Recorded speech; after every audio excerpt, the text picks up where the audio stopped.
Today, I would like to talk about my unbelievably intelligent players. Our story begins in Silvery Moon, a city of high elves, at least in this universe. High elves that are incredibly snobbish and prejudiced against all kinds of outsiders, even against their own kin. Our troop consists of Junius, Wood Elf Paladin from Monomai, a city in the Glimmerwood Forest who brings righteousness on behalf of Sylvanas to the world, in his own way. Mavari, Tiefling Warlock with a dark past, and an even darker patron. Gortek, Goliath Barbarian, kind giant who spent his life with Hild Wars. Seraph, Drow Fighter, Edgemaster and Misanthrope. And Lucy, the Dragon Wormling. They set out for this dubious city to make their first move on a quest that a brave paladin of the group accepted some time ago. A quest to send a demonic deity back to their realm. Part of this quest they will find inside of a mysterious tower in Silvery Moon. But why is our group on this quest? What is their motivation? To make it short, the paladin, Junius, had a little accident. An accident which his deity Sylvanas did not like too much. Killing a whole Drow royal house using a wish spell did not seem to be in line with Sylvanas' motives. In order for Junius to avoid becoming an Oathbreaker, Sylvanas has requested for him and his group to defeat the Beast Lord Malar, a vicious demon that had been a thorn in Sylvanas' side for quite some time and who had found its way into the material plane. Back to the story. It is not easy for the group to enter the city, at least not together. A magical barrier surrounding the whole city keeps Seraph the Drow and Lucy the Dragon at bay, as the purpose of this barrier is to keep out bad folk from the city. Therefore, the group has to leave the two behind, for now. Those who are left go to the archives of the city, after they manage to get some information at the local market in exchange for some gold, where they meet an awkward elf called Tia. Hello? Yeah, hi. We're looking for the tower and would like to enter. How do we get there? Well, you can't just simply enter. Nobody can enter besides the elders of the city and my mistress, but she went on a business trip. Great, and when will she return? I'm not too sure, but it may be a matter of weeks. But someone must be able to give us permission to enter the tower. I could contact my mistress, but I'm not sure if she will like it if I do so, and then she will probably scold me again. Well, okay, then please get in touch with her. It takes quite some time and the group settles back in the anteroom of the archive. Mistress told me she will return soon. Oh, great. Yes, well, yes. And you are? Junius Aras and Allegiance. Listen, we would really like to enter the tower of the city. And why exactly should I let you enter? Why not? Because it is indeed a very deadly place, and it would not be very smart to enter. Is there something we could do so you would let us in?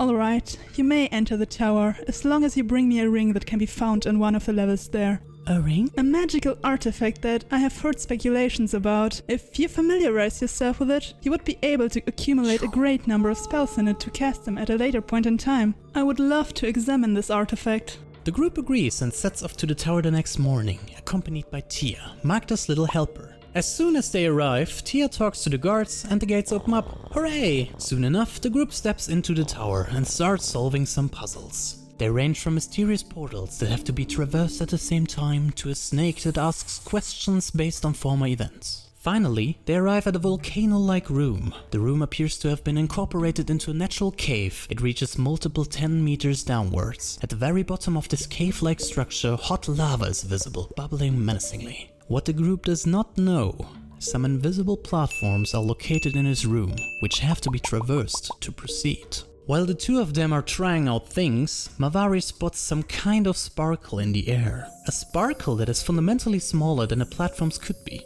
In fact, the sought-after ring sits here on an invisible platform in about 60 feet distance to the central pillar. Reaching the ring would not be a challenge on the level that the players are on. A simple fly or levitate spell would put things right in next to no time. But because I'm a damn rotten and evil, sadistic and abominable dungeon master, it is not possible to cast in this part of the tower. The old elves who created this monument wanted to test challengers and surrounded this part completely with an anti-magic field. Too bad. After what feels like an eternity, mainly because nobody's able to find a solution, the group leaves the ring behind, for now. They have bows, and they could just, shoot an arrow into the wall behind and climb over, but whatever. They jump over the invisible platforms to the other side of the room. Eventually, they solve more puzzles. Ring the bell that activates the tower's power, bada bing bada boom, and they get teleported back to the entrance of the tower. They seem to be able to re-enter the tower at will, because I just wanted to see how this whole thing would develop, The task for the ring is particularly important for the tiefling lady Mavari. She has had a problem with her patron for a long time now, as it is trying to corrupt her spirit, slowly but surely. She hopes that Magda is able to help her somehow. Is there any other possible way to get the ring without the use of magic? Do we really have to get this ring? Of course we do! I'd love to get help from Magda. I think she has the power to help me out of my misery. Well, if we really have to... Is there a vendor for carrier pigeons somewhere in the city? No clue. It's my first time being in the city, and hopefully the last. Let's have a look around. So they look for somebody who's able to sell them a carrier pigeon. Small side note that's relevant here. They still carry around a bow each. Maybe if they could just... Anyway, after a short look around, they actually find someone. Hello. We would like to purchase one of your pigeons. What do you want? These pigeons are not for sale. We do have money. Enough money. We would bring them back safe and sound. Really? Really? Alright, 50 gold then. Okay, fine. 500 gold it is then. Didn't you just say 50? Demand has just risen. It is now 500 gold. They leave the building with their new goods. To hand over 500 gold that easily, especially for a dopey pigeon, might appear a bit over the top. But Junius runs around empty-headed with the respectable sum of 50,000 gold coins, which he accumulated on his past adventures. And he really wants to get out of this abhorrent city. Maybe we should talk to the pigeon about the situation. Could you cast Speak with Animals? Alright then. Hello. Hi. Could you maybe do us a favor? What's the matter? Would it be possible that you fetch us the ring off of a platform that is unreachable for us? We would reward you with some food if you like. Okay. Should we return you to your mistress afterwards? No! Don't! Please! She's mad! She's mad! Okay, never mind. They return to the tower together with the new pigeon friend. There is but one thing both of them forgot. It's incredibly hot in the volcano room. So hot that it is almost impossible for a human or elf to endure, much less for a pigeon. Our heroes realize quickly as they get closer and closer to the room that the pigeon is already breathing heavily. So, they encourage the pigeon once again, throw it up in the air. The pigeon spreads its wings, starts flying towards the ring, and rolls a natural 1 on its constitution check. Because of the extreme heat, the pigeon faints instantly, sinking quickly and landing right inside the lava below, where it burns and immediately dies. In the meantime, the table erupts into a mix of desperation and insane laughter. It's understandable. As soon as our players recovered from their laughter-induced stomach aches, they finally get an idea. The idea to use their bows. Hallelujah. Well, they managed to shoot the ring, hit it directly with another natural 1 of course, and it fell down below, where the pigeon landed right into the lava, forever unreachable. Magda Rivali is not really enthusiastic about the news, but they managed to come to another agreement. Mavari will accompany her and become her new right hand for some time. And that's how the collaboration between Mavari and Junius Aras has come to an end. Well, so much effort for such a cruel fate.